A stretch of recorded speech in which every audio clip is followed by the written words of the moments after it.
औज़ुबिल्लाहि बिस्मिल्लाहिर्रहमानिर्रहीम।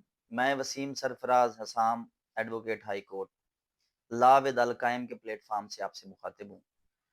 नाजरीन, हमारा आज का टॉपिक है कि क्या एफआईआर एक दफ़ा हो जाए तो वो ख़त्म हो सकती है, कैंसल या खारिज हो सकती है? अगर हो सकती है तो उसको कौन कर सकता है और पुलिस के इसमें क्या रोल हो सकता है? तो दोस्तों, एक बात ज़हन नशीन कर लें कि जब एक एफआईआर दर्ज होती है तो इसका मतलब महज इत्तला है। ये किसी भी बंदे को मुजरिम नहीं बना देती, बल्कि उस बंदे के मुलजिम से मुजरिम होने में या उस बंदे का मुलजिम से बेगुनाह होने में जो फ़र्क है, ये आगे मज़ीद इन्वेस्टिगेशन में पता चलता है। तो एफआईआर ख़त्म हो सकती है या एफआईआर क्वैश हो सकती है, एफआईआर खारिज हो सकती है। इसके 2 स्टेप्स हैं।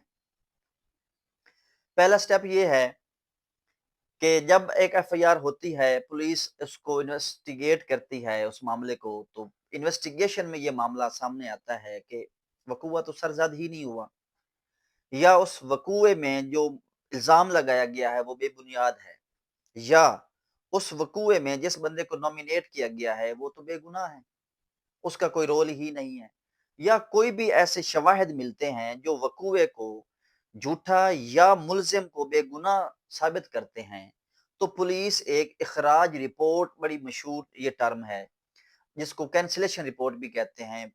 आईओ ऑफ द केस होता है, वो इखराज रिपोर्ट बनाता है, कैंसलेशन रिपोर्ट बनाता है और बनाकर मजिस्ट्रेट को पेश करता है, मुतलका मजिस्ट्रेट को। दोस्तों, यहाँ पे ये बात ज़हन नशीन कर लें कि इखराज रिपोर्ट, आईओ जो होता है, पुलिस जो होती है, वो इखराज रिपोर्ट बनाती है और आगे मजिस्ट्रेट को पेश करती है, ना कि वो खुद उसको खत्म कर सकती है एफआईआर को। उसने सिर्फ अपनी एक तरह की रिकमेंडेशन देनी है मजिस्ट्रेट साहब को। अब मजिस्ट्रेट साहब के पास 3 इख्तियार हैं यहाँ पे। या तो वो उस पुलिस की जो रिपोर्ट आई है, इखराज रिपोर्ट आई है, उसके साथ एग्री करके पर्चा खारिज कर दे, या फिर उससे डिसएग्री करे और पर्चे को एज इट इज रहने दे, या फिर तीसरी ऑप्शन ये होती है कि वो आईओ को ये कहे कि ये मामला मजीद तफ्तीश तलब है, आप इसको मजीद तफ्तीश करें। तो यहाँ पे ये एक चीज हो गई कि पुलिस इखराज रिपोर्ट बनाएगी जब उसको लगेगा कि ये मामला झूठा है, बेबुनियाद है, बंदा बेगुनाह है। पुलिस की तरफ से इखराज रिपोर्ट आ गई, मजिस्ट्रेट साहब ने इखराज रिपोर्ट से एग्री कर लिया और पर्चा खारिज हो गया। ये एक हो गया। अब इसका दूसरा स्टेप है, वो है ऑनरेबल हाई कोर्ट। अगर जो मामला मैंने अभी डिस्कस किया, पुलिस आपसे इत्तफाक नहीं करती, मजिस्ट्रेट पुलिस से इत्तफाक नहीं करते और एफआईआर खारिज नहीं होती, लेकिन आपको लगता है कि मेरी एफआईआर खारिज होने वाली है, तो फिर आपके पास जो फॉरम बनता है वो ऑनरेबल हाई कोर्ट है।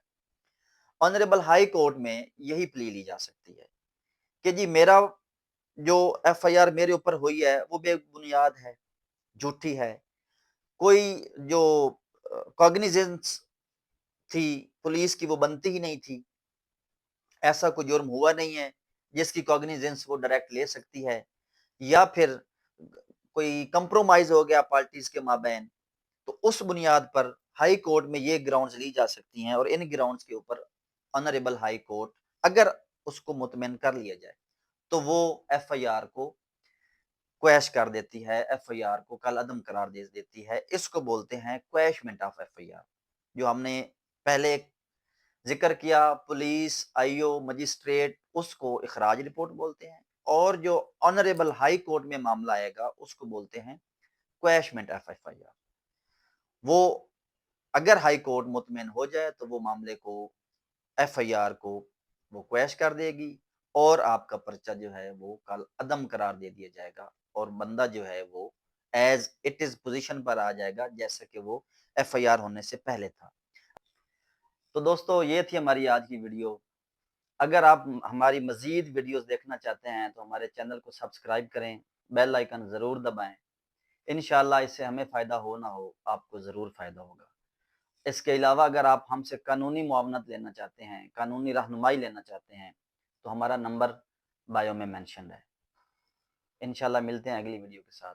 बहुत शुक्रिया।